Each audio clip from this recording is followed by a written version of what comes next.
하나님 말씀은 요한복음 4장 11절로 19절 말씀입니다. 신약성경 147쪽이었습니다. 한 절씩 교독하겠습니다. 여자가 이르되 주여 물 기를 그릇도 없고 이 우물은 깊은데 어디서 당신이 그 생수를 얻겠사옵나이까. 우리 조상 야곱이 이 우물을 우리에게 주셨고 또 여기서 자기와 자기 아들들과 짐승이 다 마셨는데 당신이 야곱보다 어떠니까. 예수께서 대답하여 이르시되 이 물을 마시는 자마다 다시 목마르려니와 내가 주는 물을 마시는 자는 영원히 목마르지 아니하리니 내가 주는 물은 그 속에서 영생하도록 솟아나는 생물이 되리라. 여자가 이르되 주여 그런 물을 내게 주사 목마르지도 않고 또 여기 물 기르러 오지도 않게 하옵소서. 이르시되 가서 내 남편을 불러오라. 여자가 대답하여 이르되 나는 남편이 없나이다. 예수께서 이르시되 내가 남편이 없다는 말이 옳도다.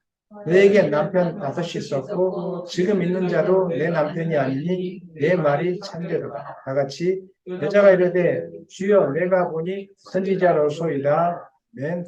하나님 말씀 제목 다 같이 읽겠습니다. 내가 주는 물을 마셔라.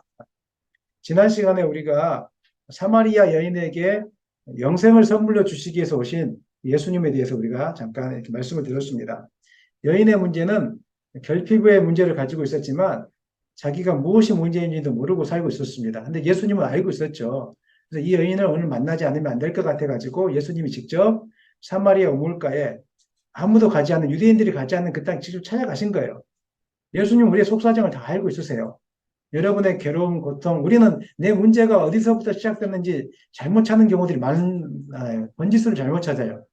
번지수를 잘못 찾다 보니까 노력을 열심히 하지만 결국 남는 것이 없고 허망한 밖에 없는데 예수님은 우리의 문제가 무엇인지를 알고 있습니다. 우리 안에 영혼의 결핍이 있는 것입니다. 이 문제를 해결해 주기 위해서 왔는데 예수님께서 물을 달라 이렇게 하는 이유는 뭐 예수님이 목말라서 물을 달라 한 게 아니고 여인에게 영생을 선물로 주기 위해서 물을 달라고 말을 한 것이죠. 근데 여인은 알지 못하고 아니 어찌하여 나에게 유대인인 당신이 나에게 물을 달라고 합니까? 사마리아인 나에게 물을 달라고 합니까? 이렇게 묻게 되었습니다. 그래서 예수님이 말씀하시죠. 내가 누구인지 알았다면 네가 나에게 구했을 것이다. 예수님이 누구인지 알았다면 우리가 예수님만 믿고 따라가겠죠. 예수님이 누구신지 모르니까 완전히 맡기지 못하는 믿음들이 우리 가운데 있습니다. 연약한 믿음이 생기는 것은 예수님이 누구인지 모르기 때문에 그런 것입니다. 저는 여러분들이 예수님이 나의 구원자가 된다는 이 사실을 믿으시기를 소망합니다. 예수님 안에 모든 문제 해결의 원인, 해결책이 있다는 것을 믿으시기 바랍니다. 네가 누구인지 알았다. 내가 누구인지 알았다면 구하였을 것이다. 주님도 지금 말씀하세요. 인생에 문제가 있느냐? 어려움이 있느냐? 내가 누구인지, 예수가 누구인지 알았다면 너 그렇게 살지 않을 거야. 너 오늘 해결해야 될 게 있어. 내가 누구인지 알아야 돼. 오늘 날마다 주님이 누구인지 알기를 갈망하기를 예수님의 이름으로 축원합니다. 이 여인은 말귀를 못 알아먹었어요.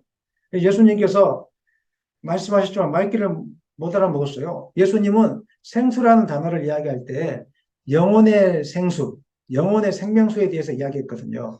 근데 여인은 육적인 것만 관심이 있었기 때문에 생수하니까 가장 떠오르는 단어가 무엇입니까? 당장 눈앞에 있는 우물물 아니겠습니까?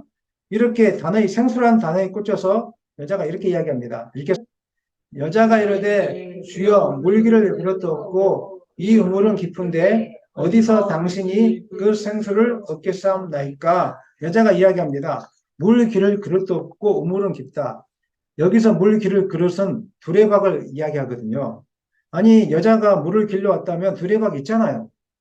그런데 왜 예수님에게 물 기를 두레박이 없다고 이야기한 걸까요? 그 시대의 사회적 문화적인 배경 때문에 그렇습니다. 사마리아인이 사용하는 두레박이 따로 있었고 유대인이 사용하는 두레박이 따로 있었습니다. 그렇기 때문에 이 여자가 물을 길러주고 싶지만 그리고 예수님이 물을 길러준다 할지라도 유대인이 사용한 두레박이 없는데 어떻게 이렇게 물을 기를 수 있겠습니까? 라고 이야기하는 것이고 두 번째는 물이 그 당시에 우물물이 굉장히 깊었어요. 25m, 30m 정도 된다고 이야기합니다. 근데 어떻게 아무것도 없는데 무슨 도구로 이렇게 물을 얻을 수 있겠습니까? 이 생수를 얻을 수 있겠습니까? 이렇게 이야기한 것이죠. 당연한 질문 아니겠습니까? 이 땅에만 관심 있고 또 이 땅의 것만 가지고 살았던 여인에게 하늘의 것을 이야기해 줬는데 그게 무슨 말인지 모를 수밖에 없는 게 당연한 거고 아무리 하늘의 것을 이야기해 줘도 땅의 것으로 이해할 수밖에 없는 것이 이 땅에 사는 사람들의 특징이 아니겠습니까? 당연한 거죠. 예수님께서 말씀하신 의도를 잘 모르고 있는 것이죠. 우리가 인생의 문제를 부여잡고 고통 속에서 자꾸 헤매는 것은 하나님이 다 해결해 줄 수 있는데 그것을 생각하지 못하고 여전히 이 땅의 두레방만 붙들고 있기 때문에 그렇습니다. 하나님, 내가 돈이 없는데 어떻게 이 세상을 돌파할 수 있겠습니까? 내가 배움이 부족한데 어떻게 이겨나갈 수가 있겠죠? 내가 인맥이 없습니다. 내 성격이 그렇게 잘 좋지가 않습니다. 어떻게 돌파할 수 있겠습니까? 인생의 두레방만 쳐다보고 있으니까 문제 해결이 안 된다는 거예요. 늘 마음은 불안하고 답답하죠. 여러분 보세요. 주변에 일주일 동안 여러분 마음 평안히 살다 오셨어요? 답답하게 살다 오셨어요? 하늘나라의 두레박을 예수님을 쳐다본 사람들은 인생의 두레박이 없을지라도 기쁨으로 살아왔을 것이고 여전히 인생의 두레박, 인생의 문제 해결 방법만 찾아봤던 사람들은 해결책이 없으니까 염려 속에 근심 속에 살다가 그냥 답답해가지고 우울증 비슷하게 하다가 왔을지도 모르겠습니다. 저는 여러분들이 이 땅의 두레박이 아니라 하늘나라의 두레박에 초점 맞춰주기를 소망합니다. 말씀을 묵상해도 이 땅의 것만 바라보고 있으면 말씀이 이해되지 않습니다. 어떤 분들이 그렇게 이야기하세요. 목사님 말씀이 이해가 되지 않습니다. 성경을 읽어도 무슨 말인지 모르겠습니다. 왜 그럴까요? 이 땅의 두레박만 쳐다보고 있기 때문에 그렇죠. 그러니까 매일 부딪히는 거예요. 제가 영적인 말씀을 해주잖아요. 마태복음 5장에 보면 예수님이 산상수훈 이야기하잖아요. 심령이 가난한 자는 복이 있나니. 우리하고 맞지 않아요. 애통하는 자는 복이 있나니. 누가 애통하는 자가 복이 있습니까? 의에 줄이고 목마른 자가 복이 있나니. 뭐가 그게 복이 있습니까?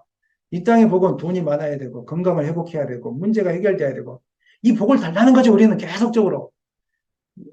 아무리 이야기해도 이 복을 달라고. 그래서 목사님들이 이런 설교할 때 좋아하잖아요. 여러분 오늘 주님의 영이 임해서 부자가 될 줄은 믿습니다. 그러면요. 아멘이 그냥 하늘을 찌를 정도로 아멘 이만큼 나옵니다.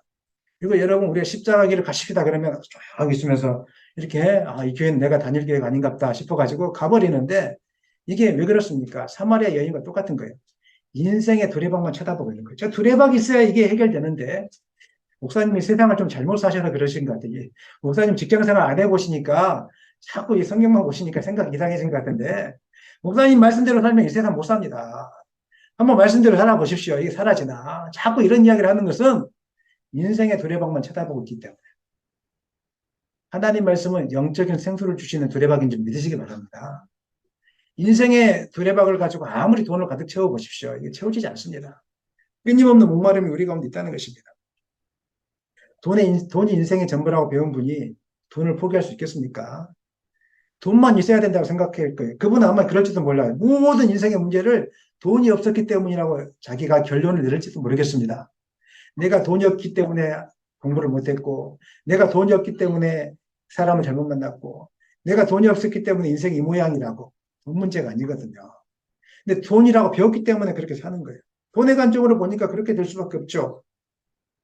세상 사람은 돈뿐만 아니라 좋은 집, 자동차, 액세서리, 권력을 가지려고 그렇게 애를 쓰고 있습니다. 그것만 있으면 좋을 것 같다고 이야기해요. 한번 여쭤보겠습니다. 정치인들 그렇게 권력을 가지려고 애를 쓰죠? 그죠? 애를 쓴 결과가 무엇입니까? 여러분 눈에 보이는 대로 생각해 보십시오. 애를 쓴 결과가 목마름이 해결되었습니까? 아니면 더 타는 목마름 때문에 더 거짓말하고 싸우고 속이고 있습니까? 솔직하게 이야기해 보십시오. 목마름의 결과, 이 세상의 두레박에 집중한 결과가 그게 아니겠습니까? 만약에 돈이 여러분의 목마름을 해결할 수 있는 거라면 100억을 가지고 있으면 여러분 목마름이 해결돼야 돼요. 근데 정치인들 보니까 그렇지 않더라고요. 제가 보니까 100억씩 갖고 있는데도 또 거짓말하고 사기치고 이러면서 법을 다 어겨가면서 또 뭐가 모자라다고. 아니, 돈 1,000만 원 넘는 저는 이렇게 쌩쌩하게 살아있는데 내가 보니까 재산이 어마어마하더만요, 정치인들이. 50억도 있고 100억도 있는데 또 그 법망을, 그 법꾸라지들 피해가가지고 무슨 돈이 모자라다고 그또 투자를 하고 속이고 이게 바로 세상이 주는 두레박에 투자한 결과가 그렇다는 것입니다. 근데 여전히 우리는 세상의 두레박의 환상을 쫓아가고 있어요. 여러분 이야기해 줍니다. 돈 거기 너무 매이지 마십시오. 권력 이런 거 매이지 마십시오. 학력, 학교 이런 거 매이지 마십시오. 그러는 그 순간에 타는 목마름이 와서 여러분 말라 죽어가는 거예요. 제가 우리 아이들에게 하는 이야기가 있어요. 학교가 중요하지 않다. 학교보다 더 중요한 것은 하나님이 너와 함께하는 게 중요하다. 인생을 살면서 뭐 잘생긴 남자, 잘생긴 여자, 돈 많은 여자, 돈 많은 남자 만나는 게 하나도 중요하지 않다. 바울은 이 땅의 두레방만을 의지하고 있었을 때는 마음이 강팍했습니다. 당장 내 뜻대로 해결되지 않으면 불안에 떨었고 흥분했었어요. 바울의 성격이 한몫했거든요. 그래서 그 스데반 집사 앞에 죽어가는 사람 앞에서도 꼼짝 안 했잖아요. 이렇게 독한 사람이 있습니까? 그런데 바울이 성령을 받고 나서 예수를 만나고 나서 깨어졌죠. 영적인 세계가 있구나. 내가 잘못된 걸 붙들고 있었구나. 예수님이 주는 생수를 내가 마셔야 되겠구나. 이걸 깨닫고 나서 다 포기하게 되었습니다. 그랬더니 마음의 평강이 찾아왔고, 감옥에 갇혀도 기쁨이 찾아왔고, 얻어 터져도 기쁨이 찾아왔고, 남들이 오해를 하고 깡패에게 늘 쫓겨다녔어요. 그렇게 해독한 기쁨이 찾아왔고, 주님만을 찬양하는 그런 삶을 살았다는 것입니다. 인생의 두레박이 아닌, 육적인 두레박이 아닌, 우리에게 생수를 주시는 예수님의 두레박에 초점을 맞출 때 우리가 바울과 같은 삶을 살게 될 것을 믿습니다. 이 여인이 예수님에게 한 가지를 더 물어봅니다. 이렇게 이야기하니까, 아니, 예수님이 뭐 생수를 주실 수 있다고 이야기하니까, 당신이 야곱보다 큰 자입니까? 이렇게 묻습니다. 12절 읽겠습니다.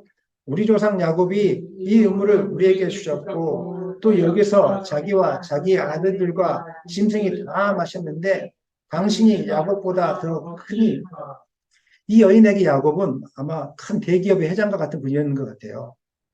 왜냐하면은 믿음의 조상이었을 뿐만 아니라 사마리아인도 이스라엘 민족의 피가 흐르고 있잖아요. 아브라함의 피가 흐르고 있잖아요. 그러니까 그 중에 이제 야곱을 이렇게 존중했던 것 같아요. 그 이유가 야곱이 판 우물물이 이게 그때부터 수천 년 동안 마르지 않고 계속 솟아났던 거예요. 이런 우물이 어디 있습니까? 보니까 자기 아들들이 마셨어요. 이게 물이 깨끗하지 않으면 짐승들만 마시게 했거든요. 근데 자기 아들들이 마셨다는 것은 물이 깨끗하다는 거죠. 물이 마시기 아주 충분했다는 거예요. 그 다음에 마실 물이 적으면 짐승에게는 안 주고 사람만 마셨어요. 근데 그 당시에 짐승이 어마어마했거든요. 사실은 뭐 한두 마리가 아니라 유목 생활을 했기 때문에 짐승이 수천 마리예요. 수만 마리. 이 짐승들이 다 마셨어요. 그럼 물이 철철 흘러 넘쳐났다는 거잖아요. 이 물이. 야곱이 얼마나 큰 사람이에요. 그러니까. 자기 자손 대대로 먹을 수 있도록 이 우물물을 팠던 사람이고, 또 믿음의 조상이니까 얼마나 큰 사람이에요. 근데 야곱이 이렇게 철철 넘치는 물을 주셨는데 예수님이 마르지 않은 샘을 주시겠다고 하니까, 아니, 당신이 야곱보다 큰 자입니까? 라고 이제 물어보게 된 것이죠. 한 가지만 여러분 여쭤보겠습니다. 이 여인은 그 메시아 사상, 다시 오실 구원자에 대한 사상이 있었을까요? 없었을까요? 네, 성경을 잘 읽으신 분만 알 수 있어요. 어떻게 생각하십니까? OX. 자, 1번, 2번. 마음속으로 1번, 2번. 잘 모르시겠죠? 25절 말씀 찾아보세요. 4장 25절. 4장 25절 찾아보면, 거기에 보면은 메시아를 갈망하는 내용이 기록되어 있는 걸 보게 되어 있습니다. 보이시죠? 네. 이 여인은 이미 메시아에 대해서 갈망하고 있었어요. 그러니까 나중에 이제 예수님이 누구신지 깨닫고 나서 예배에 대해서 이야기하고 있죠. 이미 하나님을 알고 있었던 사람이고 오신 메시아에 대해서 알고 있었던 그 믿음의 여인이었어요. 하지만 듣기는 들었지만 영적인 눈이 열려 있었겠습니까? 닫혀 있었겠습니까? 영적인 눈은 여전히 닫혀 있었다는 거예요. 교회당에 나와 있지만 말씀에 대해서 알고 있지만 영적인 눈이 닫혀 있으면 우리도 이렇게 될 수 있습니다. 자꾸 말씀이 이해가 안 되고 왜 목사님 자꾸 그렇게 이야기하냐고 여러분의 영을 살찌게 하려고 하는 말씀들인데 여러분 입장에서 이해가 안 되니까 화가 나는 거예요. 그러니까 영적인 말씀을 선포하면은 영적인 눈이 닫혀 있는 분들은 화가 막 올라와 이렇게 화가. 아니 목사님 어떻게 그렇게 살 수 있습니까? 아니 자녀들 교육도 안 시키고 그렇게 살 수 있습니까? 막 이렇게 하면서 막 화가 계속 올라오는 거죠. 아니 그렇게 헌금 바치면 어떡합니까? 이렇게 화가 올라오는데 영적인 법칙 눈이 열려 있는 사람은 우리를 살찌우려고 하나님께서 주신 말씀이구나. 주라 그리하면 너에게 넉넉하게 채워줄 것이요. 영적인 법칙이잖아요. 사랑하라, 섬겨라. 오늘 아침에도 제가 이야기했죠. 사랑이라는 단어에 대해서 육적인 법칙은 그거예요. 육적인 감정을 가지고 좋은 생각을 가지고 사는 게 사랑이라고 이야기해요. 세상 사람들은 사랑을 이야기하면 육적인 관계를 이야기하거든요. 그래서 사랑이 식어졌어 막 이렇게 이야기하는데 세상 사람들은 사랑을 이야기할 감정과 육적인 관계. 성경은 사랑을 뭐라고 이야기합니까, 여러분? 생각해 보신 적 있으세요? 우리 성경에서 말하는 걸 찾아가야 되잖아요. 세상의 사랑을 하게 되면은 여전히 목마르게 돼요. 세상이 주는 사랑을 하게 되면 감정이 식어버리면 여러분 이혼하게 된다니까요. 성경에서 말하는 사랑은 그게 아니에요. 성경에서 말하는 사랑은 헌신과 수고입니다. 헌신과 수고예요. 예수님이 감정적으로 너희들을 사랑하는 감정이 내가 충만하니까 사랑해 줄게 이런 적 없었어요. 배반하고 떠나가고 아무리 그 제자들 가르쳐주고 다 했는데 마지막에 십자가 앞에 다 도망갔잖아요. 그 유대인들이 자기를 원망하고 욕하고 막 그랬잖아요. 그런데도 예수님은 그냥 십자가에 죽으셨잖아요. 평생 동안 수고와 헌신했다고요. 성경에서 가르치고 있는 사랑이라는 것은 수고와 헌신입니다. 이게 진짜 사랑이에요. 그래서 10계명에 보면은 1계명부터 4계명까지는 하나님을 사랑하라. 5계명부터 10계명까지는 이웃을 사랑하라. 이 안에는 전체적으로 뭐가 있습니까? 헌신과 수고를 하라는 거예요. 하나님을 사랑하는데 예배당에 나와 있는데 그냥 이제 예를 들면 예배만 드리고 왔다 갔다 하는 것은 헌신과 수고가 있는 것입니까? 없는 것입니까? 없는 것이죠. 진짜 헌신과 수고가 있다면은 주님을 위해서 내가 뭔가를 해야 된다는 이 의무감이 올라오게 되겠죠. 와서 뭐 그냥 꽃이라도 하나 닦는다든지 뭐 예를 들면 그렇다는 거예요. 헌신과 수고가 있을 때 하나님을 섬기는 마음이 진짜 사랑하는 거예요. 대부분 사람들이 사랑에 실패하는 이유가 뭐냐면 하나님 내가 그렇게 기도했는데 하나님 나에게 주신 게 뭐가 있어요? 우리 아버지 지금 이렇게 암에 걸려 있는데 내가 그동안 헌금을 이렇게 많이 했는데 나에게 하나님 주신 게 뭐가 있어요? 그리고 교회를 이렇게 열심히 다녔는데 목사님은 나이를 알아주지도 않고 이래가지고 주님을 떠나고 교회를 떠나고 이건 사랑의 개념에 대해서 잘못하고 있는 거죠. 감정적인 사랑 이거 그렇게 머물러 있으니까 그래요. 헌신과 수고의 사랑은 그렇지 않아요. 헌신과 수고의 사랑은 하나님이 나에게 주신 것이 없다고 눈에 그렇게 생각할지라도 여호와 하나님으로 인해서 내가 감사하고 헌신과 사랑으로 내가 주님을 더 섬기려고 하고 수고하려고 하는 것이 진정으로 주님을 사랑하고 섬기는 것입니다. 믿으십니까? 이게 성경이 말하고 있는 사랑이라는 거예요. 그래서 우리가 있는 잘못된 가치관들을 말씀을 통해서 자꾸 바꿔나가야 돼요. 잘못된 가치관을 바꿔나갈 때 하나님 말씀이 기쁨으로 우리 가운데 들려지게 되어지고 헌신과 사랑, 아니 수고와 헌신은 우리 가운데 있게 되는 거예요. 주일날 예배당에 나오는 거 힘드시죠? 우리 얘들아 힘들지? 솔직하게 힘들잖아. 그런데 이렇게 우리가 왜 헌신과 수고를 해야 돼? 하나님을 사랑하니까. 아멘. 하니까 하는 거죠. 저녁에 직장 갔다가 기도에 나오는 거 얼마나 힘들어요. 세상에 이건 힘든 거 없어요. 진짜 저도 힘들어요. 안 했으면 좋겠다 하는 때도 있어요. 그건 저도 마찬가지고 여러분도 마찬가지란 말이에요. 그런데 하나님을 향한 헌신과 수고, 그 마음이 우리 가운데 있으니까 내가 기쁨으로 나오게 되는 것이죠. 아멘이시죠? 이게 진짜 사랑이라는 거예요. 그냥 주님이 주신 것만 받아먹는 건 사랑이 아니죠. 헌신과 수고가 없잖아요. 내가 주님을 위해서 뭔가를 계속 하기를 힘쓰고 애쓰고 이게 진짜 하나님을 사랑하는 것이라. 세상이 주는 물은 아무리 퍼마셔도 목마름이 끊임없이 계속 목마르게 돼 있어요. 이 여인이 이렇게 한 것은 이런 질문을 한 것은 본성이 약해서가 아니라 예수님이 누구이신지를 몰랐기 때문에, 무지했기 때문에 이런 질문들을 계속 해가고 있는 것이죠. 이 세상 사람들은 합리적이고 이성적인 것을 되게 좋아하는 것입니다. 사마리아 여인이 한 질문이 합리적인 거 맞죠? 이성적인 거 맞죠? 우리는 합리성과 이성이라는 이 과학적이라는 말에 너무 매몰되어 있는데 인생을 살아보면서 깨달은 것이 하나 있어요. 우리가 이성적이고 합리적이고 과학적이라는 것이 우리의 삶을 풍요롭게 하지 못한다는 거예요. 너무 꼬박꼬박 따지기를 좋아하는 게 있어요. 언제 따지냐면은 삶의 경험이 부족하고 지식이 부족하고 지혜가 없을 때 따지기 시작해요. 그냥 왜 이래요 저래요 따져요. 인생을 살면서 지식이 깊어지고 경험이 많아지고 지혜가 깊어지면 따집니까? 그냥 받아줍니까? 어떻습니까, 여러분? 받아주잖아요. 그냥 그러려니 하고 살아가잖아요. 근데 지식이 부족하고 지혜가 부족할 때는 막 따지기 시작하죠. 영적인 눈이 열리지 않았을 때는 다 따집니다. 뭐 하나 있으면 다 따져요. 그런데 영적인 눈이 열리면 따지지 않습니다. 그냥 오직 은혜로 감사하며 살게 되는 것입니다. 저는 여러분들이 이성적인 거, 과학적인 거, 왜 그래요? 이런 거 따지지 마시고 하나님의 말씀이면 다 받아낼 수 있기를 간절히 축원합니다. 여인의 질문에 예수님은 화를 내지 않으시고 묵묵하게 이렇게 말씀하시죠. 읽겠습니다.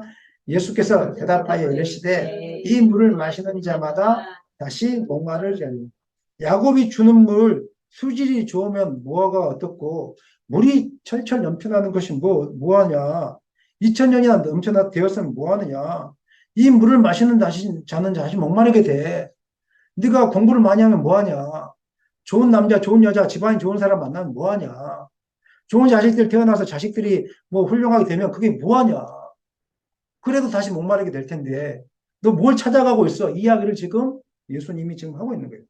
세상이 주는 것은 만족이 없는 것입니다.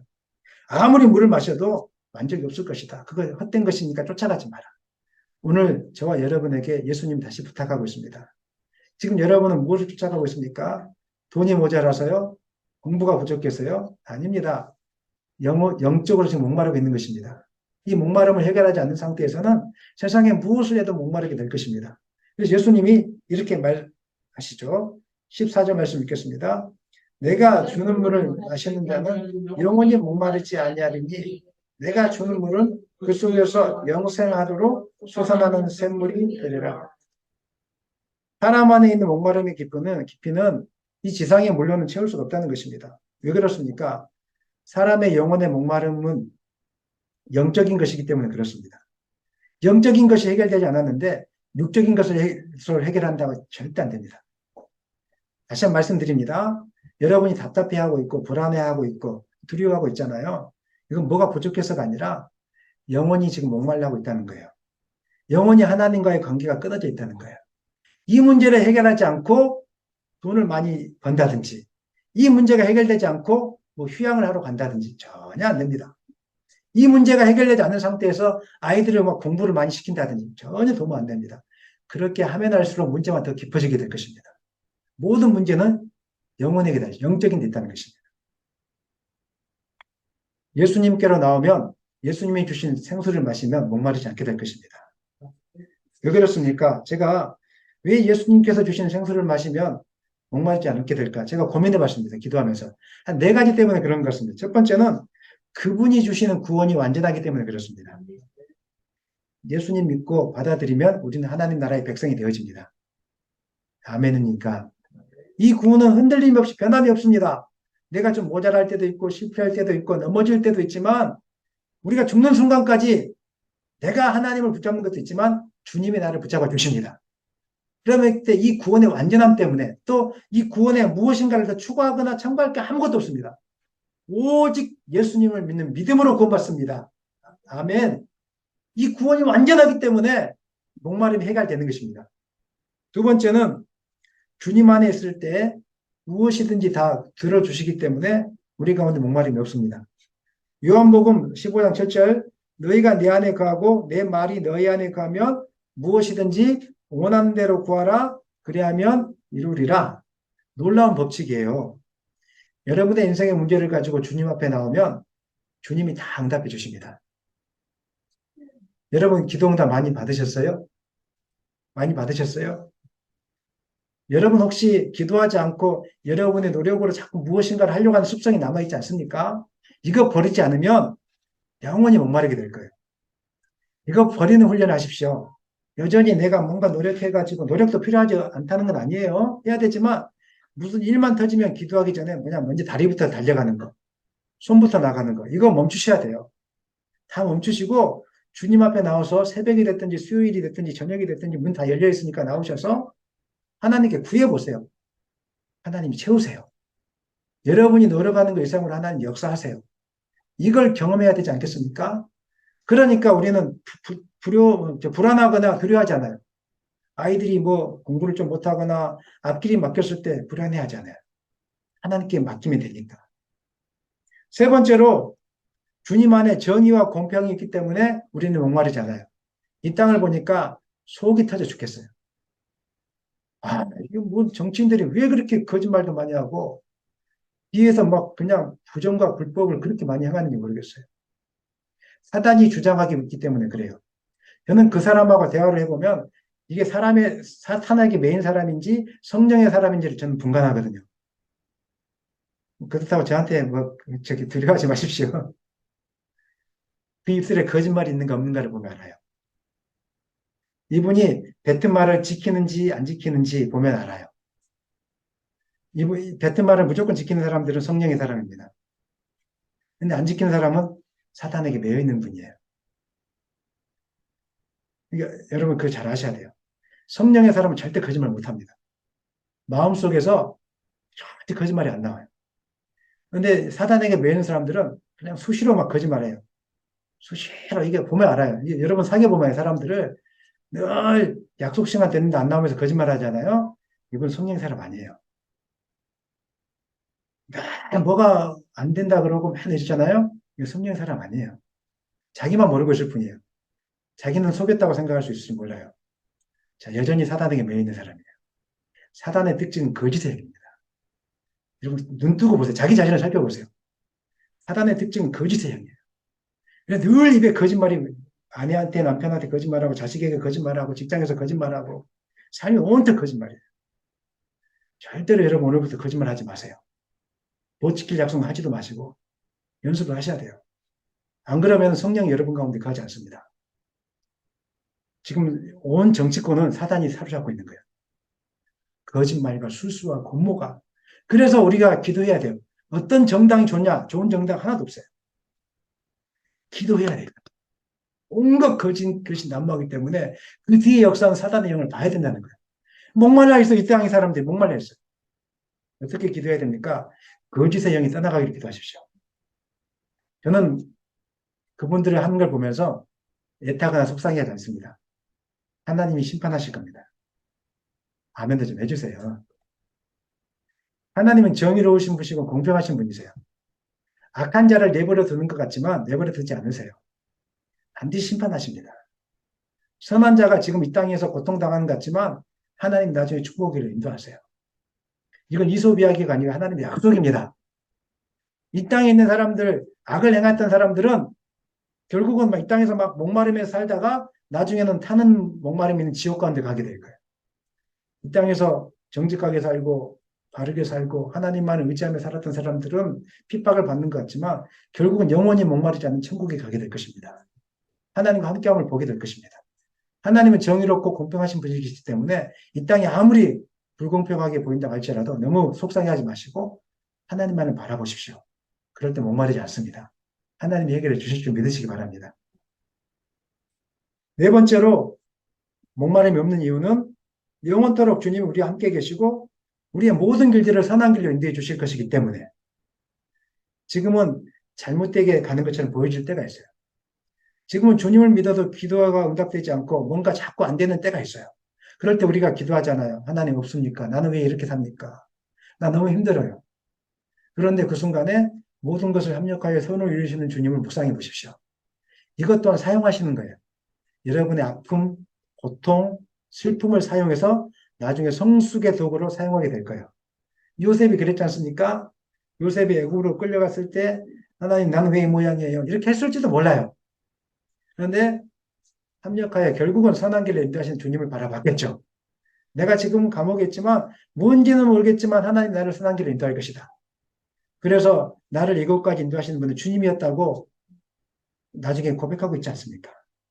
인생을 살아보니까 그렇습니다. 저도 이제 인생의 중반전을 살고 있지만 조금 넘어가고 있지만 내 힘으로 살 수 있는 게 아니더라고요. 그 다음 옛날에 내가 안 됐을 때 내가 왜 원망하고 그렇게 살았을까? 그렇게 할 필요가 없었더라고요. 하나님이 그것을 사용해서 저를 성숙의 길로 인도하셨고 세상을 사는 지혜를 열게 하셨더라고요. 세상을 사는 지혜, 영적인 지혜는 평안하고 형통할 때 열리는 게 아닙니다. 세상을 사는 지혜, 영적인 지혜는 고통 가운데 열리는 거예요. 뭐가 막혀 있을 때 열리는 거예요.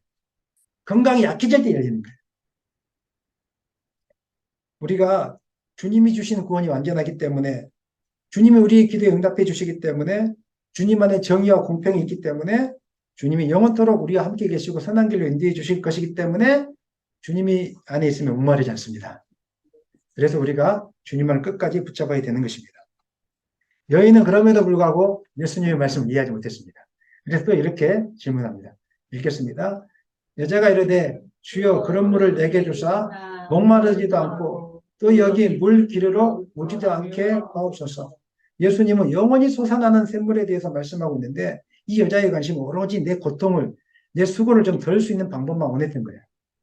오늘 여러분들이 주님을 믿으면서 만족이 없는 이유 중에 하나가 말씀 속에서는 영적인 이야기가 계속 선포되고 있는데 여전히 이 땅의 수고를 덜 방법을 주님께 구하고 있지 않습니까? 그러니까 목마른 거죠. 주님, 나 너무 고통스러워요. 우리 애가 대학 좀 잘 가면 내가 속이 시원할 것 같은데 좀 대학 좀 합격하게 도와주세요. 그다음에 우리 애가 좋은 직장에 좀 갔으면 좋겠는데 좋은 직장에만 가게 도와주세요. 막 이렇게 기도하고 있지 않습니까? 이 여인이 지금 그걸 원하고 있는 거예요. 내 수고를 덜어달라고. 내 수고를 덜어달라고. 하지만 여인의 이 부분에서 이미 자기의 선입견이 깨지고 있다는 것을 깨닫게 되어집니다. 저는 여러분에게 부탁드리고 싶습니다. 그런 기도라도 와서 하십시오. 그런 기도 안 하는 사람보다 와서 했을 때 하나님이 만나게 되어지고 그런 기도하다가 하나님을 경험하게 되어집니다. 이 여인이 그러고 있어요, 지금.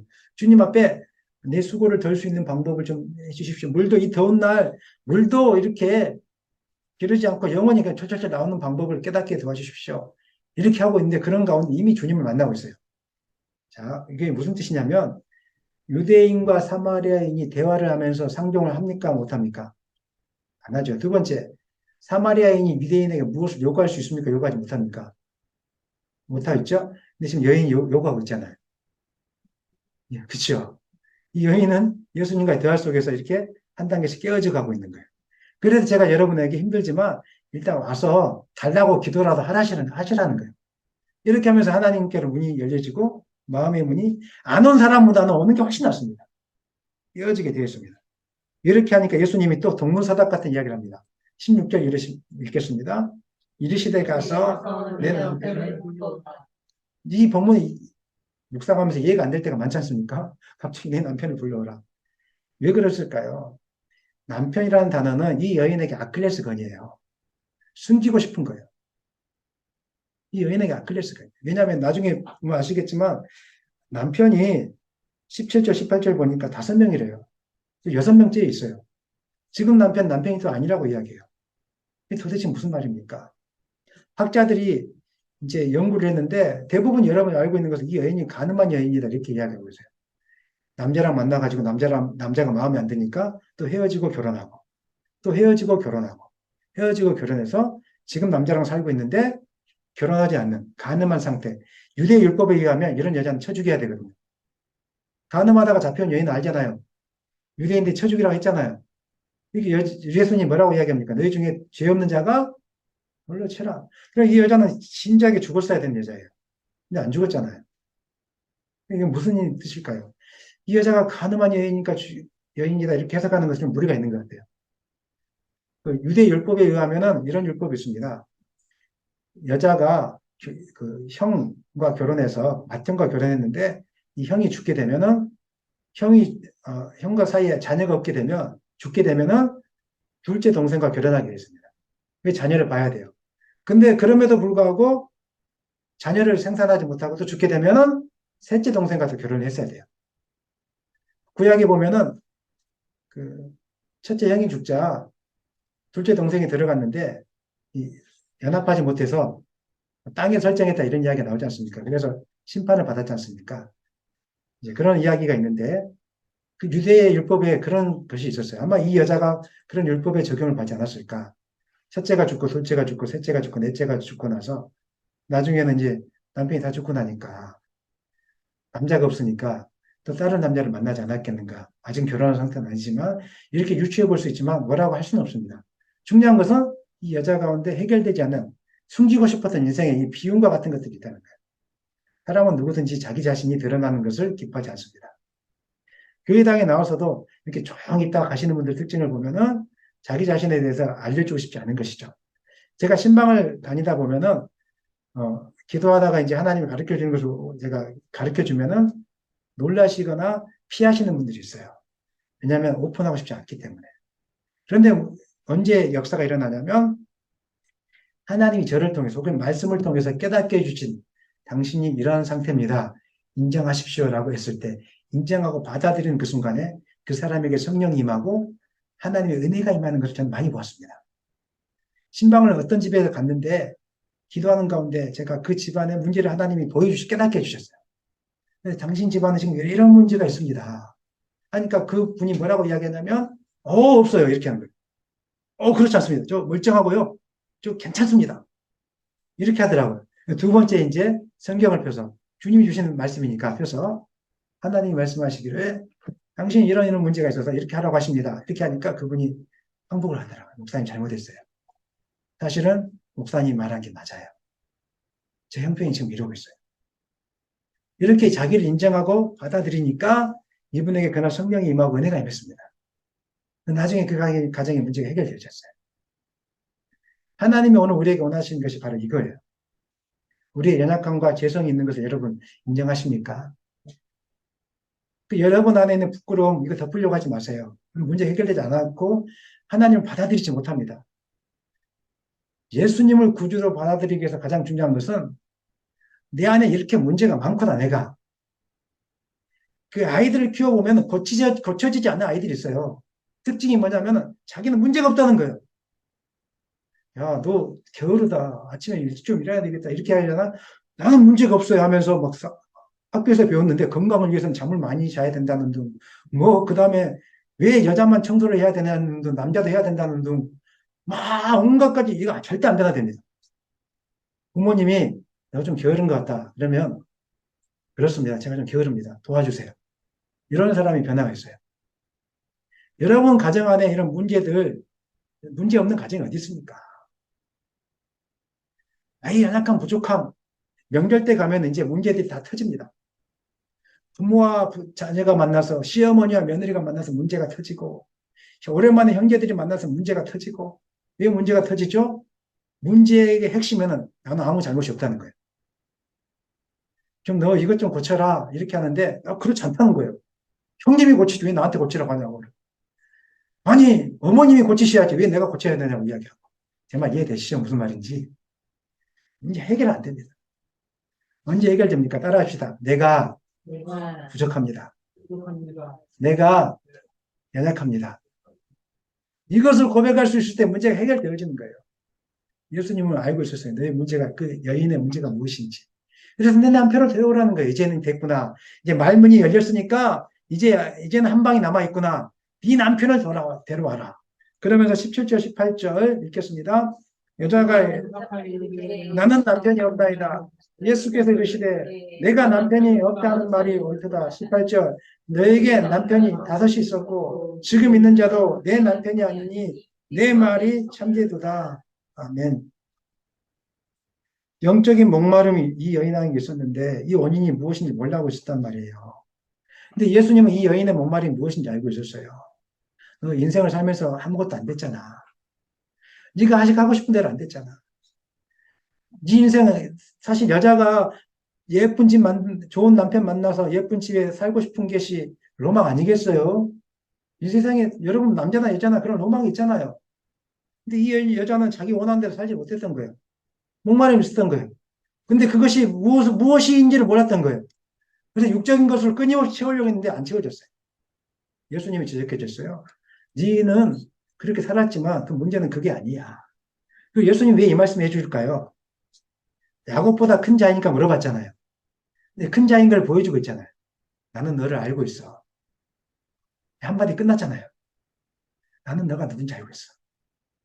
오늘 주님이 여러분에게 동일하게 이야기하세요. 속이려고 하지 마. 나는 너의 과거를 알고 있고 너가 인생을 어떻게 살았는지 알고 있어. 주일날 이 목사야 너 양복 이렇게 입고 오는데 너의 그 약함, 마음의 상처, 아픔을 내가 다 알고 있어. 주님이 이렇게 이야기하고 있는 거예요. 너의 문제는 돈의 문제가 아니야. 너의 문제는 학력의 문제도 아니고 너의 문제는 영적인 문제가 있어. 하나님이 다 알고 있는데 하나님 앞에서 너를 감추려고 하는 게 가장 큰 문제야. 힘들잖아. 어렵잖아. 그럼 나에게는 나와. 영적인 문제가 해결되면 육적인 문제는 자연스럽게 해결되게 돼 있어.